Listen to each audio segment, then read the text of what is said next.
KBS FM 90.7MHz 굿모닝 인천 이도영입니다. 박상병 사평론가 김은경 인하대 정치외교학과 초빙 교수와 함께합니다. 안녕하세요. 네, 안녕하십니까? 네, 안녕하세요. 지난 3일 오전 윤석열 대통령 탄핵 소추안 발의를 요구하는 국회 국민동의 청원 글에 100만 명을 어제 돌파를 했습니다. 청원 시작 13일 만에 있는 일인데요. 매일같이 10만 명씩 늘어났다라고 볼 수 있는 추이입니다. 청원에 동의하는 사람들이 몰리면서 국민동의 청원 홈페이지 접속이 지연되는 일까지 발생을 했는데요. 우선 이런 상황 어떻게 보시는지 의견 듣고 토론 시작하겠습니다. 저도 오늘 아침에 들어가 봤더니 오늘 7시에 3,400명이 대기하고 있고 5분 대기하라고 해서 그냥 나왔습니다. 그냥 나왔는데 아직도요? 네네. 아직도 대기가 5분 이상 되는 것 같고요. 어제 기준으로 100만이 넘었고 네. 오늘 아침 6시 기준으로는 107만이 넘었더라고요. 어이구. 그러니까 지난주에 그 이전보다는 좀 속도가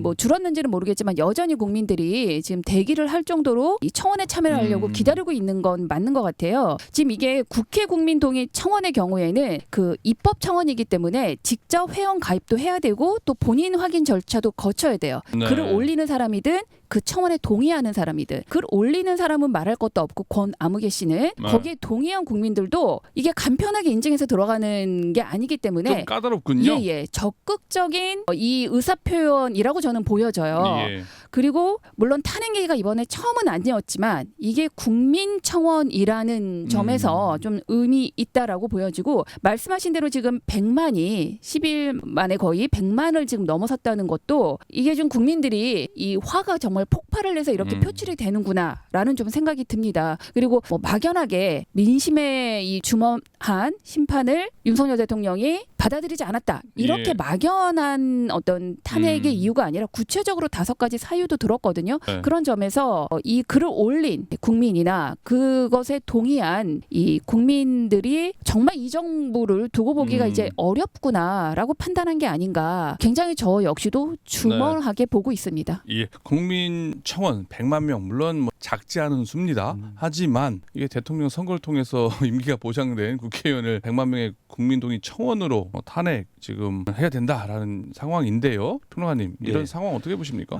지금 국회 국민동의청원 홈페이지에 지금 막 예. 들어갔는데 대기 인원이 4,500명이에요. 아 그래요? 이런 식이면 오늘 하루 종일 걸리겠습니다. 100만이 아니라 150, 200만에 지금 육박할 것 같은데. 만약에 이런 그쵸, 접속 이 들어가면은, 폭주 상태가 예, 좀 그렇죠. 원활했다면요. 중요한 거는 이제 그 100만, 200만이 중요한 것이 아니라 예. 왜 그런가를 한번 짚어볼 대목이죠. 왜 그런가? 총선 참패 이후에 총선 참패가 엄청난 국민들의 메시지 아니겠습니까? 네. 특히 수도권에서는 거죠. 122곳 중에서 19곳 이겼습니다. 국민의힘이 수도권에서만. 참패가 아니라 완전히 몰락이죠. 몰락. 당을 예. 해체하라는 얘기였습니다. 그런 국민의 요구 행동으로 보였습니다마는 대통령실이나 국민의힘은 별로 바뀌지 않았어요. 이런 상황 속에서 국민들은 이제 심판할 길이 별로 없습니다. 네. 어떻게 할까요? 국민청원으로 올라오는 거예요. 봄불처럼 태풍처럼 들불처럼 번지고 있는 거예요. 이거를 대통령실은 엄중하게 받아야 됩니다. 이 가지고 물론 탄핵이 되느냐? 안 그래요. 국민들이 네. 이 가지고 탄핵하라고 청원하는 거 아니에요. 그만큼 분노가 총선 이후에 더 심화됐다. 극대화되고 있다라고 하는 그런 국민의 정서를 적나라하게 반영하는 것이 이번에 저는 100만이 훌쩍 넘는 운동이라고 보고 있습니다. 아주 엄중하게 봐야 할 대목입니다. 그러니까 총선 후에 용산 대통령실에서 뭐 자초한 측면이 있네요. 좀 잘 뭔가 민심을 좀 받아들이고 지금 다른 모습 보여줬어야지. 그래서 제가 이 방송에서도 대통령실에서 뭐 지금 정무장관실을 신설한다, 뭐 비서실장을 한다가 아니라 예. 대통령 본인께서 스탠스를 바꾸시라. 왜? 국민을 위해서, 집권당을 위해서, 또 2년 뒤에 지방선거를 위해서, 예. 다음에 정권 재창출을 위해서 바꾸시라. 아마 100번 이상이에요. 100번. 안 되는 건 안 되더라고요. 그러니까 안 예. 되니까 국민들도 저와 같은 생각을 갖고 있는 사람들이 많지 않겠습니까? 예. 벌써 지금 100만이 훌쩍 넘는 거예요. 그래서 그런 겁니다. 그런 마음을 표출할 수 있는 그렇습니다. 의사 표현할 수 있는 바로 그렇습니다. 창구가 바로 국민동의 청원. 그렇습니다. 그 까다로운 아니, 절차. 5천 명이 지금 대기한다는 게 말이 됩니까? 지금? 그런데 그 국민동의 청원 내용을 보면 5가지 법률 위반. 원래 탄핵이라는 게 헌법과 법률에 위반됐을 경우에 탄핵을 추진하기 때문에 법률 위반이 돼야 됩니다. 전제 조건이. 그런데 청원을 제기한 사람 청원인이 5개를 얘기하고 있는데요. 최상병 순직 사건 수사 외압 의혹과 그리고 또 김건희 여사 명품의 수수 의혹을 비롯한 5가지를 적시하지 않았었습니까? 이게 과연 헌법과 법률에 위반되는 탄핵 사유에 해당되느냐 역시도 중요한데요. 어떻게 보십니까? 교수님? 저는 충분히 된다고 생각해요. 이 5가지가 사실은 작년에 시민사회 단체에서도 윤석열 대통령의 탄핵에 대한 언급을 할 때 얘기했던 탄핵 사유와 대동소이합니다. 네. 그러니까 그냥 막연하게 대통령이 국정을 잘못 운영했다, 소통을 하지 않는다 이런 이유가 아니잖아요. 네. 지금도 계속 지금 뭐 문제되고 있는 박정훈 전 해병대 수사단장에 대한 외압 형사 행사한 건 군사법원에 위반된다. 이렇게 네. 지금 헌법이나 법률에 위반되는 것들을 하나하나 이렇게 5가지를 이유로 들었어요. 뭐 김건희 여사 일가의 비리, 뇌물수수, 뭐 주가 조작 등등은 부정비리 또는 국정농단에 들어가고 또 강제징용 관련해서 대법원 판결이 있었는데 그것과 다른 친일적인 해법을 내놓은 그리고 그걸 강행한 이것도 역시 대법원 판결을 부정했다 등등 이렇게 해서 5가지 얘기를 하고 있고 이게 최소한 헌법과 법률의 해석에 따라서 탄핵 사유가 될 수 있다라고 네. 저는 좀 보여집니다. 평론가님은 어떻게 보십니까? 네, 탄핵 사유는 되는데 사유가 된다 그래서 탄핵되는 거 아니에요. 중대해야 됩니다. 그죠? 중대해야 됩니다. 네. 그리고 명확해야 됩니다. 위헌 법률과 헌법을 위반한 것이 명확해야 됩니다. 이거는 지난번에 박근혜 전 대통령 탄핵 때 우리가 헌법재판소 판결에서 봤지 않습니까? 그죠? 네. 사유가 된다 그래서 탄핵되는 게 아니거든요. 그래서 저는 이번에 국민청원이 탄핵 사유가 된다 안 된다 보다도 탄핵될 만큼의 중대한 범죄가 있는가 따져볼 때는 그건 그 정도는 아니라고 보는 거예요. 그 정도는 아니기 때문에 이걸 가지고 민주당에서 탄핵에 들어갈 가능성은 거의 없다. 들어가면 바보 중에 바보다 생각이 들고 다만 탄핵의 사유로 축적은 하겠죠. 앞으로 더 큰 게 넣을 수 있을 것이니까 그때 결정은 더 되겠죠. 그러나 이거는 아닌데 그러니까 저는 이것이 이제 탄핵 사유가 된다 안 된다보다도 국민들의 분노는 이러이러한 5가지 내용에 대해서는 상당히 분노하고 있다라는 생각이 들고요. 저는 제일 큰 탄핵 사유가 될 만한 것은 저는 강제징용 문제는 이건 탄핵 사유가 분명히 돼요. 왜 그러냐면 대통령이 대법원 판결을 무시하고 행정권으로 돈을 모아가지고 대신 지불한다. 이거는 상권 분립을 명백하게 훼손한 겁니다.